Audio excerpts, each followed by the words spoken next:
Hi மக்களே, good morning, வணக்கம். வாங்க. ஒரு வாரம் ஆயிடுச்சு இடியை போட்டு. 18ஆம் தேதி போட்டேன்னு நினைக்கிறேன். ஒரு வாரத்துக்கு மேலே வருது. ஒரு வாரம் ஆயிடுச்சு. சரி, ஓகே. இன்றைக்கி சமையல் என்னான்னு பார்த்துடலாம். களிங்க, ராகி மாவு சாப்பாடு போட்டு கரைச்சி வச்சு களி, தேங்காய் சட்னி, தாளிப்படகம் போட்டு தாளித்து வச்சுருக்கேன். அதாவது பூண்டு, சின்ன வெங்காயம், சீரகம், தேங்காய், ஒரே ஒரு ஸ்பூனு பொட்டுக்கடலை போட்டிருக்கிறேன், அவ்வளோதான். பெருங்காயம் போட்டு தாளிப்படகம் போட்டு தாளித்து வச்சுட்டுங்க. அடுத்தது பருப்பும் கொத்தவரங்காயம் போட்டு சாம்பார் வச்சது. நேற்று வச்சு சாம்பார் தாங்க. இது சாப்பாடு வடித்து வச்சேன். சரி, இன்றைக்கி களி செஞ்சுட்டு நல்லா இருக்கும். களிக்கு கூழ் செய்யலாம், கம்பு கரைச்சி வச்சேன்னு பார்த்தேன். சரி, நாளைக்கு செஞ்சுக்கலாம், இன்றைக்கி களி செய்யலாம் அப்படின்னு சொல்லிட்டு ஓகே. இது தேவை இருந்தால் நான் களி இந்த பாத்திரத்துலேயும் இருக்குங்க. அது மத்தியானத்துக்கு தயிர் போட்டு கரைச்சி, எப்போயுமே மத்தியானத்தில் தயிர் எடுத்துக்கிறேன்.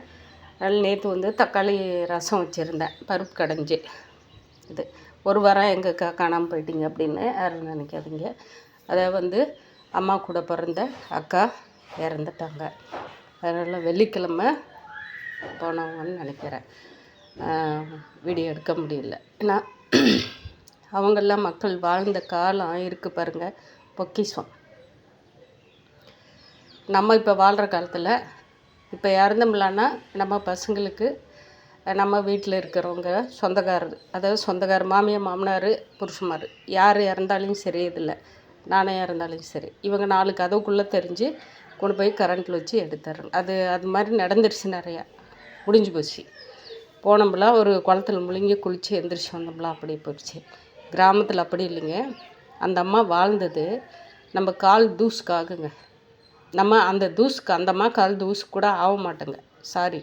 ஏன்னா அந்தளவுக்கு ஒரு உழைப்பாளி, வாழ்க்கை அந்த மாதிரி, வாழ்க்கை நடைமுறை அந்த மாதிரி கிராமத்தில்.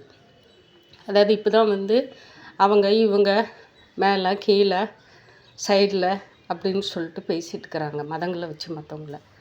வாழ்ந்து எல்லா மக்களும் படிப்பறிவில்லாத ஒரு கிராமம், படிப்பறிவில்லாத அவங்களுக்கு 75 வயசு தாண்டிடுச்சுன்னு நினைக்கிறேன். அந்த அளவுக்கு இருந்தவங்க, அதாவது வியாழக்கிழமை ஒருத்திக்குமே அவங்க கைனாலே செஞ்சு சாப்பிட்டு, வெள்ளிக்கிழமை காலையில் மட்டும்தாங்க அவங்க சமைக்கல, சாப்பிடல, படுத்தவங்க எந்திரிக்கல. வாழ்க்கை எப்படி இருக்குது? கடவுள் அவங்களுக்கு எந்த அளவுக்கு பாக்கியத்தை கொடுத்துருப்பாங்க.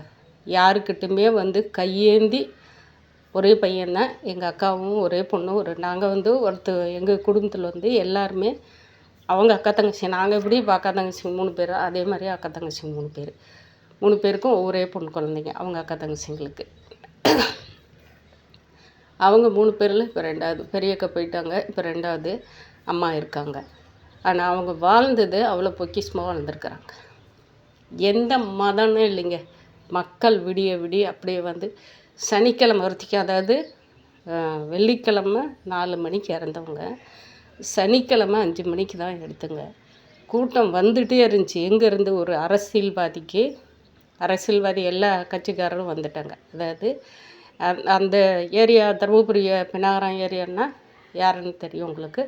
அதே இருந்து டிஎம்கேக்காரரு, ஏடிஎம்கேக்காரரு, அதே மாதிரி பாமக, எல்லா மனிதர்களும் மாலை போட்டு அந்த அம்மாவுக்கு மரியாதை செலுத்திட்டு போனாங்க. அப்போ அவங்க எந்த கட்சி கொடியும் பிடிக்கல, எந்த ஒரு இதுக்கும் போல் எந்த படிப்பறிவும் இல்லை. வாழ்ந்தது எந்த அளவுக்கு வாழ்ந்துருக்குறாங்க. வார்த்தைகள் எல்லா அண்ணான்னா அண்ணா, அந்த மாதிரி தான். தம்பிங்கன்னா இத்தனைக்கும் அவங்க கூட பிறந்தவங்க ஒருத்தர் தான், எங்கள் மாமா ஒருத்தர் தான். இப்போ நம்ம மாதிரி சித்தப்பு மக்கள், பெரியப்பு மக்கள் இருக்காங்க இல்லைங்களா, அவங்களுக்கு பெரியப்பு மக்கள், சித்தப்பு மக்கள் நல்லவங்க வார்த்தையே வராதுங்க அவங்க வாய்க்கில். பெரியண்ணா, நெடண்ணா, சின்னண்ணா, அவங்களுக்கு பிறந்த ஒரு தம்பி. எங்கள் அம்மாவுக்கு மட்டும்தான் அண்ணா, 2 பேருக்கு தம்பி. அவங்க வாழ்க்கையிலேயே இது வரைக்குமே, சாகிற வரைக்குமே, ஒரு நாளைக்காவது ஒருத்தருக்கு அன்னதானம் அவங்க கையினால் கூட பிறந்தவங்க அவங்க பிறந்தவங்க வீட்டில் இருக்கிற பசங்களுக்கு யாராவது வந்து சாப்பிடணும். சின்ன தம்பி பெரிய தண்ணியும் பேர் வச்சு கூட மாட்டாங்க. இப்படியே தான் அண்ணன் கூட்டு மாதிரி வாழ்ந்தாங்க கிராமத்தில். இன்னமே அப்படி தான். அவங்களுக்கும் சொத்து சொகம் எல்லாம் விவசாய காடு எல்லாமே இருந்தது. எல்லாமே இருக்கும். ஒரே பையன்தான். அதாவது தண்ணி விவசாயம் பண்ணுற காடெல்லாம் விற்றுட்டாங்க அந்த காலத்துலேயே எங்களுக்கு தெரிஞ்சு. இப்போ நாங்கள் எப்படி விற்றுங்களாம் அதே மாதிரி விவசாயம் செய்ய முடியாமல் பெரியப்பாவும் ஒருத்தர் இருந்தனால செய்யலை, விற்றுட்டாங்க. மேட்டங்காட்டு மட்டும் இருக்குது அவங்களுக்கும். எப்போயாவது ஒரு முறை விவசாயம் பண்ணுவாங்க. எல்லாம் இருந்தும் அத்தனை பேர்கிட்டையும் அவ்வளோ மரியாதை சம்பாரிச்சு வச்சுருக்கிறாங்க ஒரு லேடிஸுன்னால் எந்த அளவுக்கு அவங்க வாழ்ந்துருப்பாங்க. அதாவது அவங்க அண்ணன் தம்பிங்க இப்போ வந்து தம்பி பையன் 3 பேர் 4 பேர் இருக்காங்க. இப்போ அவங்க மற்ற பெரியப்பா சித்தப்பா பசங்க எல்லாருமே அவங்க பசங்க வந்து இந்த இதுக்கு நம்ம அதாவது வந்து ஏதாவது ஒரு போலீஸ் டிபார்ட்மெண்ட்லேருந்து இறந்துட்டா இராணுவ மரியாதை செய்யணுன்றாங்க இல்லைங்களா, அந்த டிபார்ட்மெண்ட் மரியாதை செய்யணும்னு சொல்கிறாங்க இல்லையா, அந்த அளவுக்கு அத்தனை பசங்களாம் வந்து சல்யூட் அடிக்கிற அளவுக்கு அதையே வந்து எடுத்து அவங்களுக்கு குளிக்க போகிற வரைக்கும் பால் வைக்கிற வரைக்குமே நேற்று அதே அடுத்த நாள் சனிக்கிழமை வரைக்குமே அந்த கூட்டம் நிறைஞ்சு இருந்தது. நிறைஞ்சு பண்ணியிருக்காரு. எந்த அளவுக்கு வாழ்ந்துருப்பாங்க. அவங்களுக்கு வந்து பூவை அளவே சொல்ல முடியாதுங்க. அந்தளவுக்கு எங்கள் அப்பா இறந்ததுக்கு வந்திருக்கிற மாதிரி அதோட மேலே தான் இருந்திருக்கும். ஆனால் அதுக்கு வந்து எந்த ஒரு அறிவு படிப்பறிவுன்றதே இல்லை. பாசம், உண்மை, நட்பு, யாரையும் ஏமாற்ற போகிறதில்ல, யாருக்கிட்டேருந்தையும் எடுக்கவும் போகிறதில்ல. அந்த மாதிரி வாழ்ந்து எல்லாருக்குமே விட்டு கொடுத்து வாழ்ந்த உண்மையான மனுஷர். கடவுள் எப்படி அவங்கள இது வரைக்குமே ஒரு ஹாஸ்பிட்டலுக்கு போயிட்டு ஒரு நோய் இருக்குதுன்னு சொல்லிட்டு மாத்திரை சாப்பிட்டதில்லை, ஒரு மருந்து சாப்பிட்டதில்லை. அவங்களோட இதெல்லாம் வந்து ஒரே வாரத்தில் கை கால் வந்து அதாவது ஏரி வேலைக்கு போவாங்க. அதில் குச்சியாக இங்கே கையிலையோ இங்கே காலிலே அடிப்படுது, வீக்கம் வந்தது மட்டும்தான். அதுக்கப்புறம் அவங்க படத்தை படிக்கவும் இல்லை.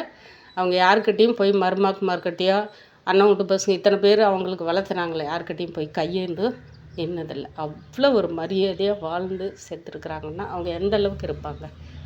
அதனால் இளவு போயிட்டு எங்களால் அந்த வர்ற ஜனங்களை விடிய விடிய ஜீர்ணிக்க முடியலைங்க.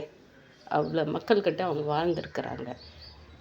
ஒன்றுமே இல்லைங்க, ஒன்றுமே இல்லை.